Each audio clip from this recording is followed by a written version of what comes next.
21 শতকে এসে কাউকে ফিজিক্যালি কারো কোনো দেশ দখল করতে হয় না।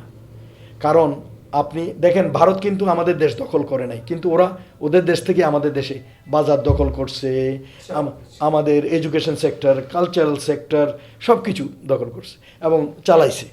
তো সেই জন্য আজকালকার দিনে কেউ এইসব করতে যায় না। ওই আমেরিকা মাঝে মাঝে যায়, মার্কিন সাম্রাজ্যবাদে আমরা ঢুকলাম, এইটা আমি বলবো যে একটা ভারত আবার একটা কাউন্টার বয়ান তৈরি করতেছে। কথা বুঝতে পারছেন? আমরা কি ভারতীয় আধিপত্যবাদ থেকে আমেরিকার সাম্রাজ্যবাদে প্রবেশ করলাম? না, তা হবে কেন? আমাদের দেশে তো আমি ছোট থেকেই, আমার এখনো মনে পড়ে, আমি যখন সেই প্রাইমারি স্কুলের ছাত্র, তারপর মনে করেন হাই স্কুলের 6-7-এ পড়ি, তখন থেকে আমরা দেখতেছি, দেখতাম, পোস্টার দেখতাম, মার্কিন সাম্রাজ্যবাদ নিপাত যাক।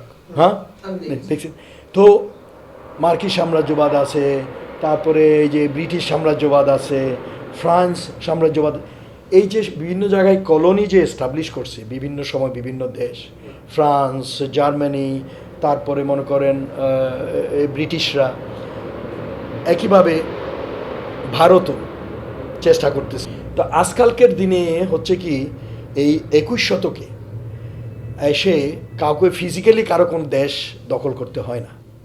কারণ আপনি দেখেন, ভারত কিন্তু আমাদের দেশ দখল করে নাই, কিন্তু ওরা ওদের দেশ থেকে আমাদের দেশে বাজার দখল করছে, আমাদের এডুকেশন সেক্টর, কালচারাল সেক্টর সব কিছু দখল করছে এবং চালাইছে। তো সেই জন্য আজকালকার দিনে কেউ এইসব করতে যায় না। ওই আমেরিকা মাঝে মাঝে যায়, এখন আমেরিকাও আমি যদ্দ জানি ওরা পলিসি নিছে আর যাবে না যুদ্ধ করতে ওদের দেশ থেকে বাইরে, কারণ ওদের দেশের লোকরা এটা চায় না। তো মার্কিন সাম্রাজ্যবাদে আমরা ঢুকলাম, এইটা আমি বলবো যে একটা ভারত আবার একটা কাউন্টার বয়ান তৈরি করতেছে। কথা বুঝতে পারছেন? আপনি আমাকে উদাহরণ দেন, কোথায় আমরা গেলাম? যুক্তরাষ্ট্রের সাথে, আমেরিকার সাথে আমাদের আগে যেরকম সম্পর্ক ছিল এখনও তাই আছে। আমেরিকার সাথে আমাদের সম্পর্কের উঠানামা খুব একটা হয় নাই যেরকম ভারতের সাথে হয়েছে। তো সেই জন্য এইটা হচ্ছে আমি বলবো একটা বয়ান তৈরি করে, ওই যেটা বললাম, গত 15-16 বছরে তো বয়ান দিছে মৌলবাদ, ইসলামী, এইটা আর কইরা হেজাবিল। আরে ভাই, আমাদের দেশ কনজারভেটিভ দেশ, আমাদের জনগোষ্ঠী কনজারভেটিভ। তারা এই যে গ্রাম বাংলার লোকজন, আপনি দেখবেন মাগরিবের আজান হচ্ছে বা আজান হচ্ছে, ওই কৃষক চাষ করতেছে, উঠে এসে ওখানে ওই ক্ষেতের পানিতে উজু করে গামছাটা বিছিয়ে আইলে নামাজ পড়তেছে। এই হচ্ছে আমাদের দেশের চিত্র। তো আমরা মৌলবাদী হইলাম কোথায়? আমাদের ধর্ম পালন করতে দিবে না তোমরা? তো এই যে বয়ানটা দেয়, এটা আমাদের দেশের লোকগুলো বুঝতে হবে।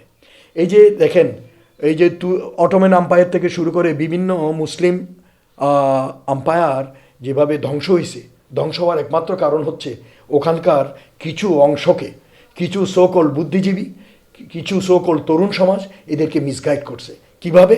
লোভে ফেলে, নারী, গাড়ি, বাড়ি, সম্পত্তি, তারপরে ওয়েস্টার্ন ওয়ার্ল্ডের চাকচিক্য, এগুলো দেখাইয়া এদেরকে মিসগাইড করছে, ডিরেল করছে, এদেরকে দালাল বানাইছে, ট্রেটার বানাইছে, এদেরকে ইউজ করছে, এদেরকে দিয়া নিজেদের ভাইদের বুকে চাক্কু চালাইছে।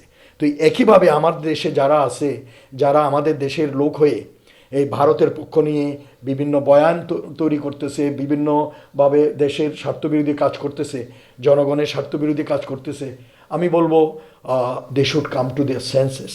কারণ আপনি এই দেশে জন্ম, এই দেশে বড় হয়েছেন, এই অল্প কিছু টাকা পয়সার জন্য, সাময়িক আপনার অর্জনের জন্য, বৈষয়িক অর্জনের জন্য দেশকে এবং আপনার সামনের প্রজন্মকে আপনি একটা অনিশ্চয়তার হাতে ঠেলে দেওয়া উচিত না। কাজেই আমি বলবো ভারতের আধিপত্যবাদী এখন আমাদের দেশে এখনও আছে, এটাকে আমাদেরকে নির্মূল করার চেষ্টা করতে হবে এবং আমাদের দেশ ভারতীয় আধিপত্যবাদ থেকে যদি মুক্ত থাকতে পারে সামনের দিকে এগিয়ে যাবে। কারণ আপনি চায়না বলেন, আপনি ইউএসএ বলেন, এরা আসলে ওদের ছোটোখাটো হয়তো এজেন্ডা থাকে, এটা কূটনৈতিক স্বার্থ সংশ্লিষ্ট ব্যাপারে। আপনি দেখেন এইবার যখন টেরিফে আমাদেরকে করে দিল, ডক্টর ইউনূস এটা ওদের সাথে বার্গেন করে একটা করছে না, তাই বলে কি বেচে দিছে? তো আরেকটা জিনিস, অনেকে এই যে আমাদের বন্দর নিয়ে এইটা নিয়ে যে বলে, এইটাও আমি বলবো যে ভারতীয় বয়ান। কারণ আমাদের এগুলো যদি ঠিকমতো চলে তারা ক্ষতিগ্রস্ত হয়, আমাদের দেশে একটা মহল ক্ষতিগ্রস্ত হয়। সেই জন্য তারা এগুলো যাতে হয় চায় না। যেমন বন্দর এখন কয়েক ঘন্টা লাগে খালাস হইতে নাকি জাহাজ, আর আগে মাসের পর মাস আউটার করে যে পড়ে থাকতো।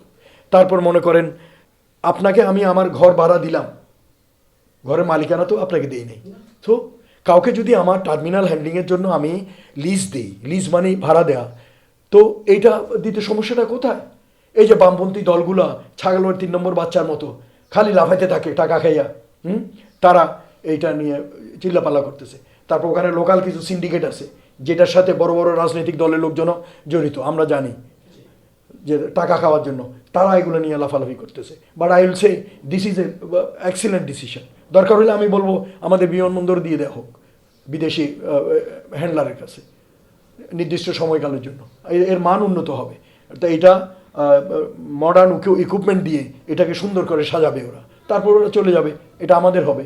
এর ভিতরে আমাদের লোকজন ট্রেন্ড হয়ে যাবে ওই ইকুইপমেন্টে। তো আমাদের দেশের উন্নতি যারা চায় না সারা আমাদের দেশের শত্রু, এটা খেয়াল রাখতে হবে। গণঅভ্যুত্থানের পক্ষের কেউ কেউ ভারতের পদালেহন করছে। শুনেন, এটা তো আমি বলি, এই যে 24শে অগাস্টের পর থেকে আপনারা দেখছেন না কত লোক খুব সরব হয়ে গেছে এই টক শোতে, বিভিন্ন বক্তৃতায়, বাট আবার কতদিন যাওয়ার পর থেকে দেখলেন আবার সব চুপসে গেছে, রাইট? এর ভিতরে 2টা কারণ আছে। একটা হচ্ছে যে এই যে নেতা ফেতা যারা, ওনারা তো বিভিন্ন আকাম টাকাম করছে, কেউ নারী গঠিত ব্যাপার, কেউ মানি গঠিত ব্যাপার, এইসব নিয়া এরা দে আর ইন ট্র্যাপ, যেটাকে বলে যে হানি ট্র্যাপ, মানি ট্র্যাপ, এগুলোতে আটকাই গেছে। তো ওদেরকে বলছে, যেমন বলছে মাসুম তুমি বেশি কথা বলতেছ, এটা ফলাও করে দেবো, বাস এরা দেখতে যারা দরকার নাই, নিজের মানুষজন নিয়েই থাকি, এটা একটা। আর 2 নম্বর হচ্ছে যে ভারত কিন্তু ওদের যে ওদের গোয়েন্দা সংস্থা, এটার মাধ্যমে রটা আসলে ওরা তৈরি করছিল ইন্দিরা গান্ধী এসে, এবং এটার একমাত্র উদ্দেশ্য ছিল যেই ছোট ছোট দেশগুলো তার আশেপাশে আছে এইগুলোর ব্যাপারে একটা ইনফ্লুয়েন্স খাটাতে পারে, ওইটার উপর যাতে ইন্টারফেয়ার করতে পারে, তাদের ইন্টারনাল ব্যাপারে যাতে কন্ট্রোল করতে পারে, নিয়ন্ত্রণ করতে পারে, একটা নিয়ন্ত্রণ প্রতিষ্ঠার জন্য সেইটা করছে, তাদেরকে মনিটর করে। এবং আভ্যন্তরীণ রাজনীতিতেও তারা এটাতে ইন্টারফেয়ার করার জন্য। তো একইভাবে আমাদের এখানে ভারত কিন্তু এটা শুরু করছে প্রথম থেকেই। তো সেই জন্য ওরা কিন্তু প্রথম থেকেই চায় যে আমাদের দেশের ভিতরে, জনগণের ভিতরে একটা বিভাজন তৈরি করার জন্য, রাজনৈতিক দলগুলির ভিতরে একটা বিভাজন তৈরি করার জন্য, ইভেন কি আমাদের বিভিন্ন বাহিনীর ভিতরে একটা বিভাজন তৈরি করার জন্য, যাতে একটা আস্থার সংকট হয়, একটা বিশ্বাসের সংকট হয়, এবং এই যে বাহিনীগুলোর ভিতরেও যেন একটা মনোবলের সংকট হয়। এই সব চিন্তা করে এরা একটা বিভাজনের চেষ্টা করে। আপনি দেখেন এই যে 24শে অগাস্টের পর আমরা পরপরেই যে বিভিন্ন রাজনৈতিক দল, ছাত্র জনতা, বিভিন্ন পেশার মানুষের ভিতরে যে একটা ঐক্যের সুর দেখতে পেয়েছিলাম, ওটা কি আছে আজকে? নাই।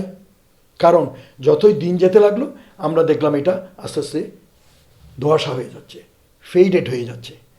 এটার কারণ হচ্ছে, কারণ দে আর সাকসেসফুল, ওরা টাকা ছড়াচ্ছে, বিভিন্ন লোভ দেখাই আর বিভিন্ন টোপ দিচ্ছে, দিয়া এই বিভিন্ন রাজনৈতিক দলগুলা, নেতা টেতা যেগুলো আছে এগুলা, বিভিন্ন সোকল সুশীল যারা আছে, এই যে বিভিন্ন টক শোতে এসে উল্টাপাল্টা বলে, কি বলে সে জানে না, তার ব্যাপার না, তার বিষয় না, তবুও ওইটাতে সে বলার চেষ্টা করে। তো একইভাবে তারা এইভাবে আমাদের দেশের ভিতর বিভাজন সৃষ্টি করতেছে, এবং এই বিভাজন সৃষ্টি করে আপনি দেখেন ডক্টর ইউনূস বিগত 15 মাসেও একটা ঐক্যে আনতে পারে নাই। ওই যে ঐক্যমত কমিশন করছিল না, দেখেন কতদিন লাগছে। তো it's a very difficult task. তো এখন আমাদের দেশে এই যে হাদির এই ইনসিডেন্টের পর থেকে আমি বলবো আমাদের দেশের জন্য এখন সবচেয়ে জরুরি হচ্ছে ঐক্য, জাতীয় ঐক্য। জাতীয় ঐক্য যদি না থাকে আমাদের জাতীয় নিরাপত্তা বিঘ্নিত হবে, আমাদের জাতীয় নিরাপত্তা হুমকির সম্মুখীন হবে, আমাদের স্বাধীনতা সার্বভৌমত্ব হুমকির সম্মুখীন হবে। এটা আমাদেরকে বুঝতে হবে, আমাদের দেশপ্রেমিক জনগণকে বুঝতে হবে। আর নয়, আমরা অনেক রক্ত দিছি, 24শে আমাদের বাচ্চা ছেলেরা রক্ত ঢেলে দিছে, কাজেই এখন আমাদের আর চান্স নেওয়া যাবে না। এইবার যদি আমরা চান্স হারাই, আমরা চান্স আর পাবো না। আল্লাহ বারবার কিন্তু স্বাধীনতা কোনো জাতিকে দেন না। কাজেই স্বাধীনতাকে আমাদের রক্ষা করতে হবে, স্বাধীনতাকে আমাদের ইউটিলাইজ করতে হবে সামনে এগিয়ে যাওয়ার জন্য, পিছনে যাওয়ার জন্য নয়, কারো দাসত্বে যাওয়ার জন্য নয়।